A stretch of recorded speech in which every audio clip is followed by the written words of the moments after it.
ಈ ವ್ಯಕ್ತಿ ಶಿವಾನಂದ್ ನೀಲಣ್ಣವರ್, ಶಿವಮ್ ಅಸೋಸಿಯೇಟ್ಸ್ ವ್ಯಕ್ತಿ, ಇಲ್ಲಿವರೆಗೂ ಸಾರ್ವಜನಿಕರಿಗೆ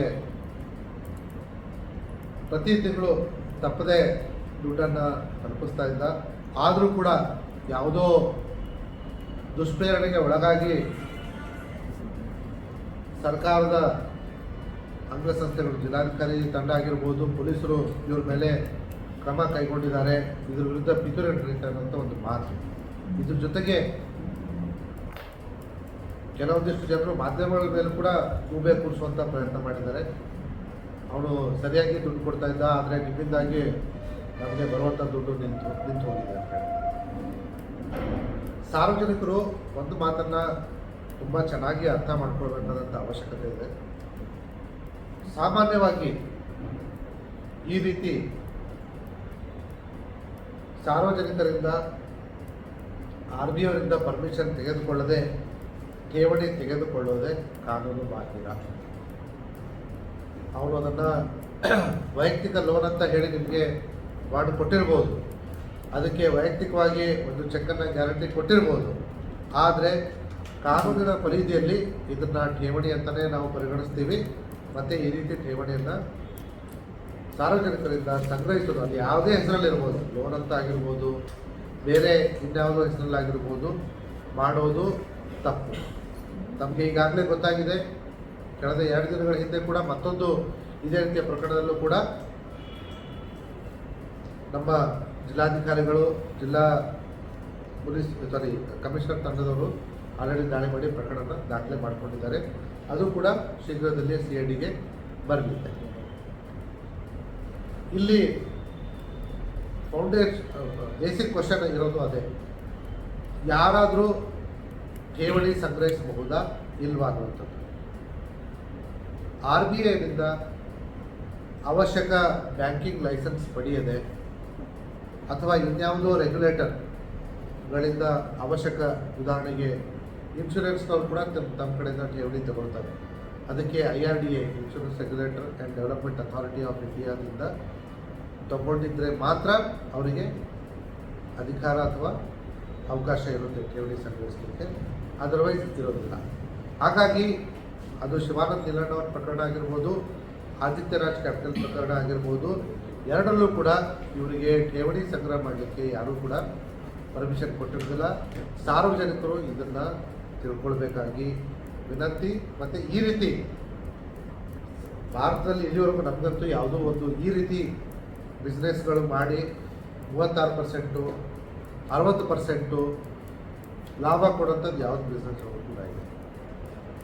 ಹಾಗಾಗಿ ಸಾರ್ವಜನಿಕರು ಈ ರೀತಿ ಮಾತುಗಳನ್ನ ನಂಬಿ ಮೋಸ ಹೋಗೋದು ತಡೆಯಬೇಕಾದ ಅವಶ್ಯಕತೆ ಇದೆ.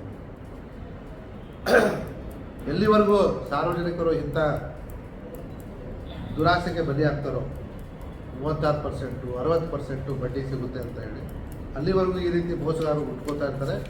ದಯವಿಟ್ಟು ಇಂಥವರಿಂದ ದೂರ ಇರಿ.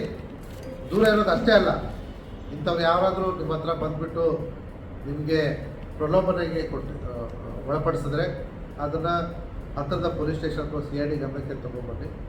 ನಾವು ಅದ್ರ ಬಗ್ಗೆ ಅವಶ್ಯಕತೆ ಇದ್ದರೆ ಇನ್ಕ್ವೈರಿ ಮಾಡ್ತೀವಿ, ಅವಶ್ಯಕತೆ ಇದ್ದರೆ ತನಿಖೆ ಕೂಡ ಮಾಡ್ತೀವಿ.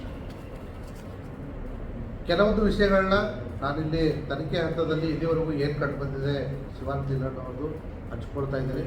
ಯಾಕಂದರೆ ಸಾರ್ವಜನಿಕರಿಗೆ ಗೊತ್ತಾಗಬೇಕು ಅವ್ರ ದುಡ್ಡು ಇಲ್ಲಿವರೆಗೂ ಎಲ್ಲೂ ಹೋಗಿದೆ ಅಂತ ಹೇಳಿ. ಇಲ್ಲಿವರೆಗೂ ಕೂಡ ಅವರು ಮಾಡ್ತಾ ಇದ್ದದ್ದು ತುಂಬ ಸುಲಭವಾದ ಕೆಲಸ. ಹೊಸ ದುಡ್ಡು ಯಾವುದು ಬರುತ್ತೋ ಆ ದುಡ್ಡನ್ನು ಹಳಬರಿಗೆ ಬಡ್ಡಿ ಮುಖಾಂತರ ಕೊಡ್ತಾ ಇದ್ದಾರೆ. ಉದಾಹರಣೆಗೆ 2025ರಲ್ಲಿ ಅವರಿಗೆ 1000 ರೂಪಾಯಿ ಒಟ್ಟು ಠೇವಣಿ ಇದ್ದರೆ ಅವರಿಗೆ ಮುಂದಿನ ವರ್ಷ ಅಂದರೆ 2026 ಪ್ರತಿ ತಿಂಗಳು ಅವ್ರು ಕೊಡಬೇಕಾದ ಮೊತ್ತ 360 ರೂಪಾಯಿ ಪ್ರತಿ ತಿಂಗಳು. 3% ಪರ್ ಮಂತ್ ಅಂತಂದರೆ 300 ರೂಪಾಯಿ, 30 ರೂಪಾಯಿ, 1000ಕ್ಕೆ 30. ಈ ರೀತಿ ಪಾಲಿಸಿ ಸ್ಕೀಮ್ಗಳು ಎಲ್ಲಿವರೆಗೂ ನಡೀತವೆ ಅಂತಂದರೆ ಅದು 12 × 30 360 ರೂಪಾಯಿ.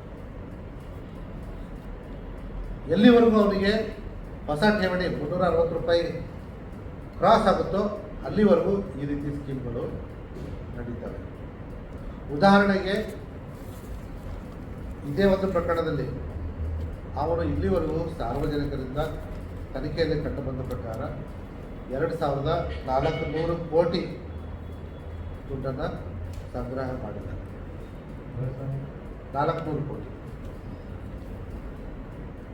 ಇದರಲ್ಲಿ ಸುಮಾರು ದುಡ್ಡನ್ನು ಅವನು ಸಾರ್ವಜನಿಕರಿಗೆ ಹಿಂತಿರುಗಿಸಿರೋದು ನಿಜ.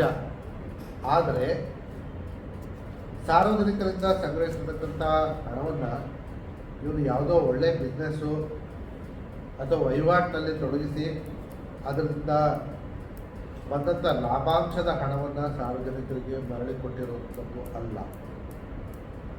ಉದಾಹರಣೆಗೆ ಇವರು ಮೊದಲನೇ ಡೆಪಾಸಿಟ್ ಇದ್ದರೆ ಹೊಸದಾಗಿ ಇವರು ಡೆಪಾಸಿಟ್ ಮಾಡಿದರೆ ಇವ್ರ ದುಡ್ಡು ಅವರಿಗೆ 3% ಲೆಕ್ಕಾಚಾರದಲ್ಲಿ ಹೋಗಿರುತ್ತೆ.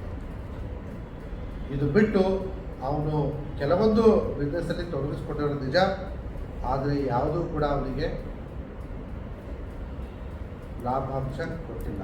ಉದಾಹರಣೆಗೆ ಅವನು ಸುಮಾರು 540 ಕೋಟಿಯಷ್ಟು ಹಣವನ್ನು ಸ್ಟಾಕ್ ಮಾರ್ಕೆಟಲ್ಲಿ ಹೂಡಿಕೆ ಮಾಡಿದ್ದಾನೆ. ಆದರೆ ಅದರಲ್ಲಿಯೇ ಅವನು 170 ಕೋಟಿ ಹಣವನ್ನು ಕಳೆದುಕೊಂಡಿದ್ದಾನೆ. 170 ಕೋಟಿ. ಹೀಗೆ ಅವರು ಬೇರೆ ಬೇರೆ ಬಿಸ್ನೆಸ್ಗಳು ಕೂಡ ಕೈ ಹಾಕಿ ಕೈ ಸುಟ್ಕೊಂಡಿದ್ದಾರೆ.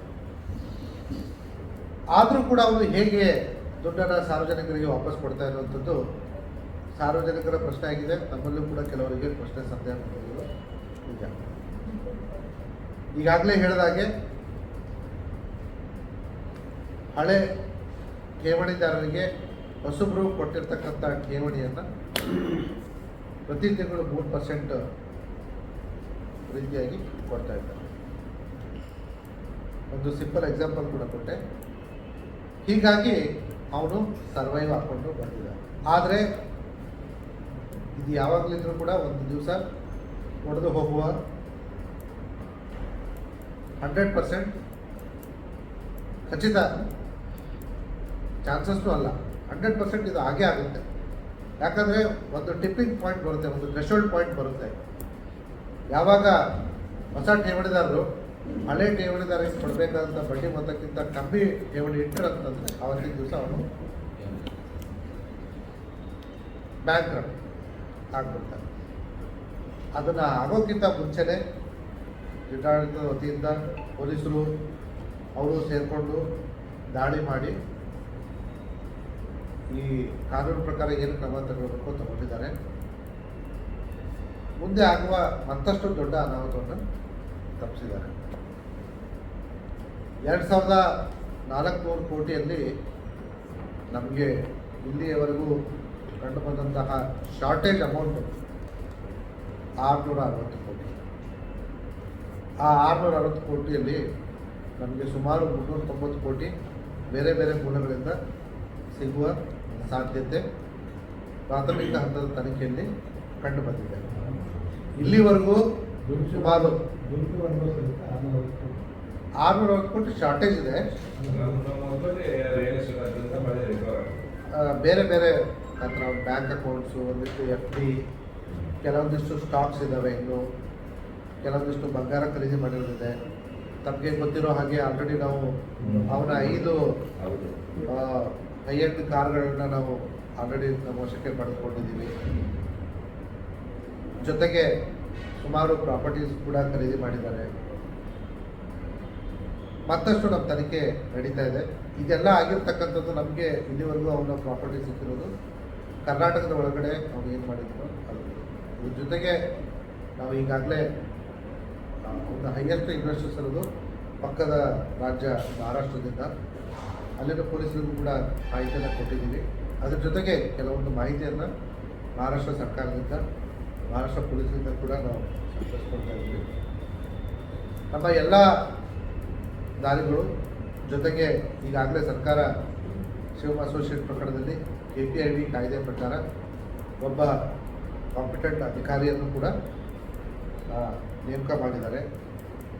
ನಾವು ಏನೇನು ಅವರ ಅಸೆಟನ್ನು ಫ್ರೀಸ್ ಮಾಡಿದ್ದೀವಿ, ಮಾಹಿತಿಯನ್ನು ಸಂಗ್ರಹಿಸಿದ್ದೀವಿ, ಎಲ್ಲವನ್ನು ಆ ಕಾಂಪಿಟೆಂಟ್ ಅಧಿಕಾರಿಗೆ ಕೊಡ್ತೀವಿ. ಅವರು ಅದನ್ನು ಲಿಕ್ವಿಡೇಟ್ ಮಾಡಿಬಿಟ್ಟು ತದನಂತರ ಸಾರ್ವಜನಿಕರಿಗೆ ಆದಿತ್ಯ ಆಮ್ಲನ್ ವಿಶ್ವಾಸ